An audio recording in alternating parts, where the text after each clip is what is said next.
But that brings me a little bit to that the Department of Government Efficiency and how Trump and like Musk, Musk crew is going through the government in these places, just wanting to see all the paperwork, all of the files and everything. It reminds me of when I was working, when they would have walks and you have all of these people that you don't know coming in, looking at paperwork, look how much did this person sell, how much did that person sell, what time did they come in, what time did this person come in, how much are they producing?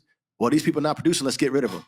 I think that's gonna like happen pretty soon, and it's happening now with a lot of different positions where people might have been getting over in certain aspects, and they looking at all of those things and trying to trim all that fat to create more money for the economy. I don't disagree. If it's unnecessary, if it's redundant, if it's frivolous, I mean, I don't disagree. Especially when we talk about the government, you're paying your taxes.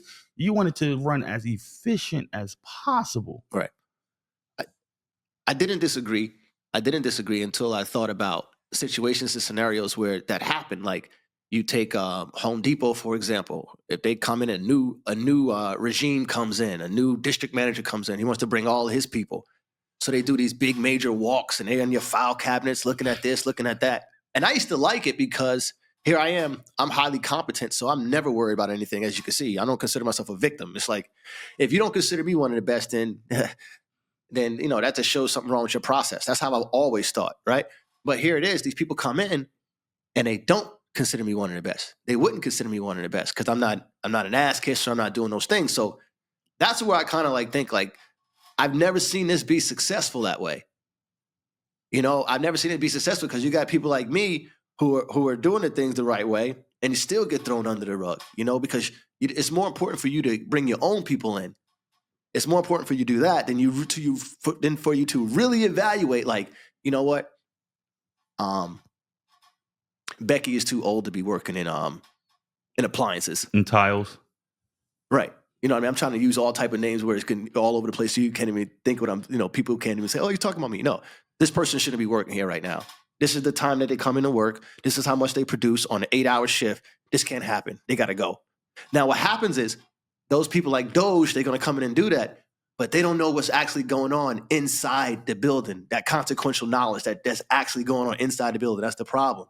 Correct. And I feel like that is where the unintended consequences is going to come in.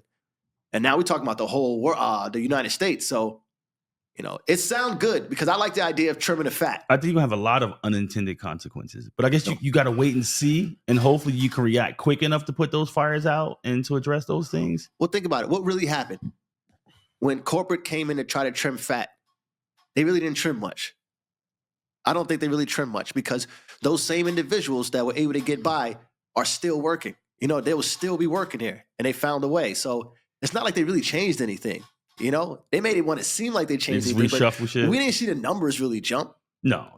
So that's what I'm thinking about. Like, are the numbers really going to jump when you do all of these things? But maybe their back end numbers jump. You dig what I'm saying? Maybe the what? Maybe their back end numbers jump. Well, maybe it changes something else that trickles down. I don't know. But I mean, when you look at I guess you cut it all and then re-implement what you see. Like, you know what? We're gonna turn all these switches off. I don't know what all these light switches control. And then it's like, damn, I need a light in the hallway. Okay, we might got to turn this one back on. Right. Damn, we done went 3 years and we left these off. Yeah, I don't even know what those off. I think we could just leave those off. That's a good example. That's a great point. Like that's where I think it's at. Like I said, I like the idea them coming in, trimming off fat, some of this welfare stuff that shouldn't be going on. They like the claim here, Medicaid claim. What kind of claim is that? Why are we paying these out? Show me all the claims that look like this. Yeah, let's see what happens if we eliminate all of these. Like going in and doing all that stuff. I mean, it'll be interesting. Like, I don't know if you like stuff like that. I don't like the broad stroke. Like, I think they got to go case by case, but I don't think they are because I think that's too much work. Like if you're actually beating the system. So I think they're going to broad stroke it. And then if you come back, then that's how they'll deal with probably the case by case. Instead of doing the case by case before we stop, we're just going to like eliminate all of it. And then we'll see as everybody come back. Okay, you're good. But okay, you can have it. Okay, I didn't see that. I didn't realize that before. Yeah, you can have it. It's okay for you. You ain't got no legs. That makes sense. Yeah. But this person, don't make sense. Yeah, I can see that happening. And